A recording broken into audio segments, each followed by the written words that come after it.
Roblox has always had a very distinct art style. Even since the earliest days, the company has been adamant that no, we're not Lego, stop saying that we're Lego. In fact, they were so adamant that they weren't Lego that they created Arthro, one of the most ugly and uncanny character rigs I have ever seen in my entire life. Arthro was almost unanimously hated from the very beginning of its runtime, and to a degree, it still is. What the fuck is this piece of shit? Other than the very select few people who use it for troll avatars or gaining unfair advantages in games that allow it, Arthro just didn't sit right with anyone when it was first released. A sentiment that was only furthered by Roblox's attempt to transition into the metaverse, a move that had already lost Mark Zuckerberg billions of dollars and cost thousands of workers their jobs at Facebook. Even at the time, everyone was like, whoa, what are you doing, Roblox? What are you doing? That's not Roblox. That's not the Roblox I know. And it's very easy to pull the, oh, you just hate innovation card every single time Roblox tries something new, but this wasn't something new.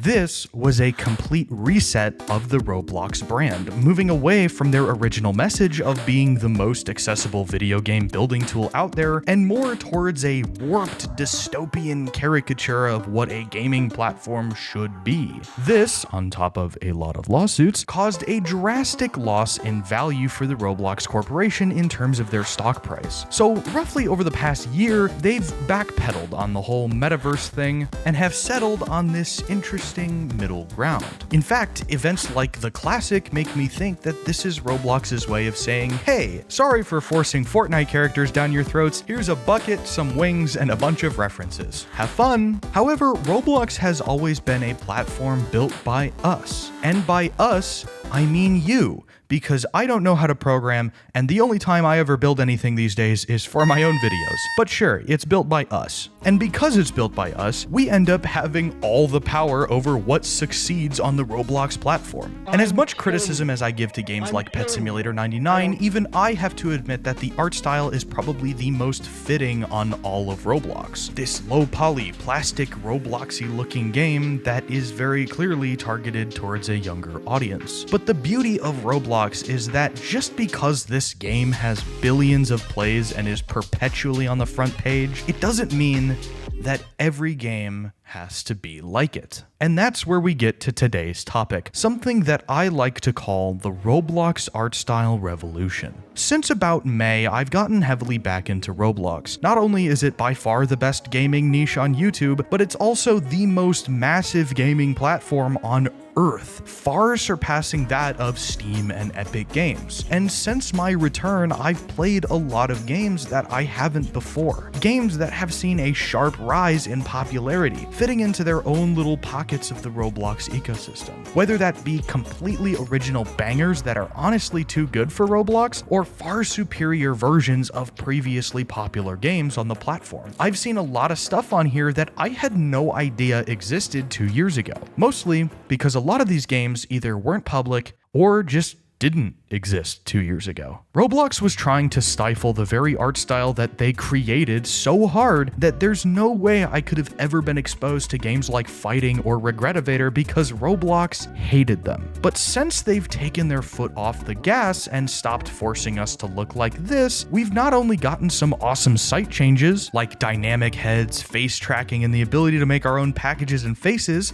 finally, but there has been more of a reason to be creative on Roblox now than ever before. And I have to say, I'm extremely glad. But you know what would make me even more glad? If you subscribe to this channel. I can't make these videos by myself. I need help from all of you. And all you have to do is click that little button down there. It's completely free, and it helps me out in so many ways that you couldn't even possibly imagine. So if you do, thank you.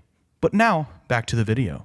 So what is the Roblox art style revolution? Well, let's look at some games that encapsulate what I believe modern Roblox should look like. Pressure, Regretevator, Phighting, Block Tales, and Combat Initiation. All 5 of these games have the classic Roblox style, whether that's directly emulating it or grabbing some elements from it, but modernizing it in a way that improves it in nearly every aspect. Phighting is a great example of that. One thing that I didn't mention in my video about this game is that every single character uses R6 rigging. Not only is this the original Roblox look, but having less bones makes the animator's job a lot easier. The animation and character design in this game is immaculate. Virtually every character is based off of some old Roblox gear, like the Link sword, the slingshot, the banhammer, the biograph sword, and the rocket launcher, but the actual gameplay, like movement, abilities, animations, and other things that make a video game, well, a video game, are all very modern and up to date. No stock Roblox character scripts here. A more extreme example of the old Roblox art style being mixed with new Roblox gameplay is Block Tales, one of the best RPGs I've ever played on Roblox. This game is directly using the 2007 era of the website as an inspiration for essentially everything visual. The NPCs are all R6 blocky characters with no shirts or pants or shirts or... Wait a minute. No, that can't be possible. What? Oh my god.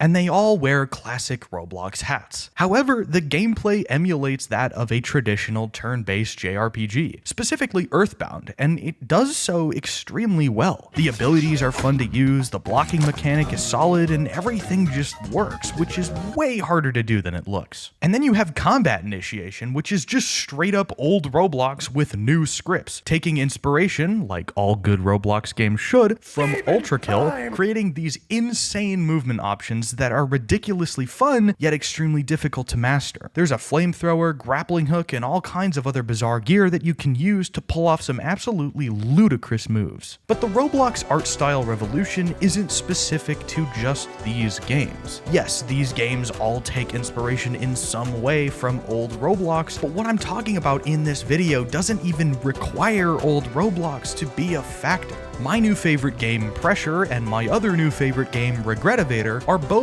based off of previous games in the same genre. Pressure is very clearly inspired by Doors, which is already a groundbreaking horror game on Roblox, and Regretevator is based on the normal elevator, an equally impactful game from ye olden times. However, what's interesting to note about these two games specifically is that they aren't just fan games or clones, but they're vast improvements to their original counterparts. The normal elevator at this point is a neoclassic Roblox game. It's a great concept, being trapped in an endlessly moving elevator, stopping at different floors to play different mini games, all while having a bunch of memes and les epic references sprinkled into its gameplay. Well, Regretevator does this, but in a much more polished way, modernizing one of the most unique games on Roblox. Did you know that this game has 6 writers? That's 6 more writers than like every other Roblox game. And if you've never played Regretevator, you're probably wondering why they need 6 writers. Well, in the normal elevator, characters would often join the players inside of the elevator. They didn't really do much, but they were a nice touch that added a little bit more depth to the game.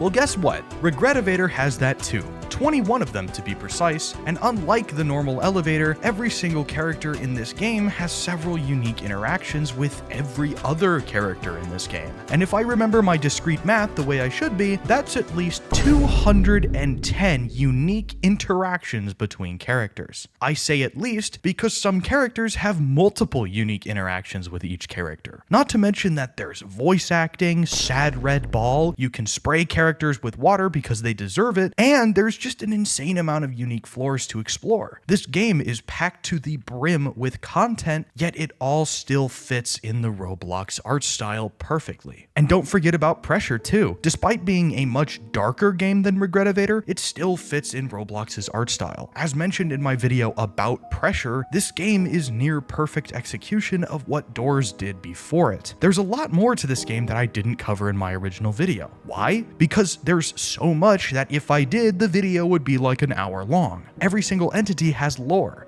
There's special areas that I didn't even see when writing that video. There's more giant robots, and it's like, here I was thinking that I got everything on my first run through, but no. This really is the game that keeps on giving. But if you look at doors and then look at pressure from the angle of art style, they're very similar. Even though they both fit in the horror genre, they both use very simple shapes for their environments. There's no hyperrealism here, it's still very Roblox. Neither game forces you into one specific body type, the only thing that pressure forces upon players is the outfit that they wear, and I also mentioned in that video how horror in general is very constricting when it comes to art style limitations. Horror is horror, so it needs to be scary. But pressure and doors manage to do this and maintain their own unique look, while also still very clearly being a Roblox game. And that's what matters the most to me as a player. You can throw as many cool features, amazing lighting, and gambling as you want, but if it doesn't feel like a Roblox game, then what's even the point? So what is the Roblox art style revolution? Well,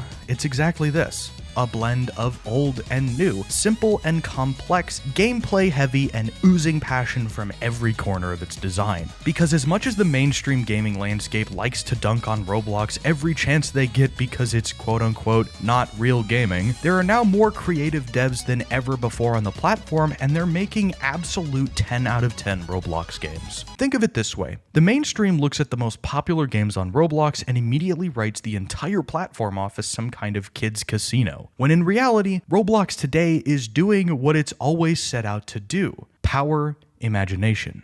You just gotta look a little harder. So thanks for watching, and I'll see you all next time. Peace.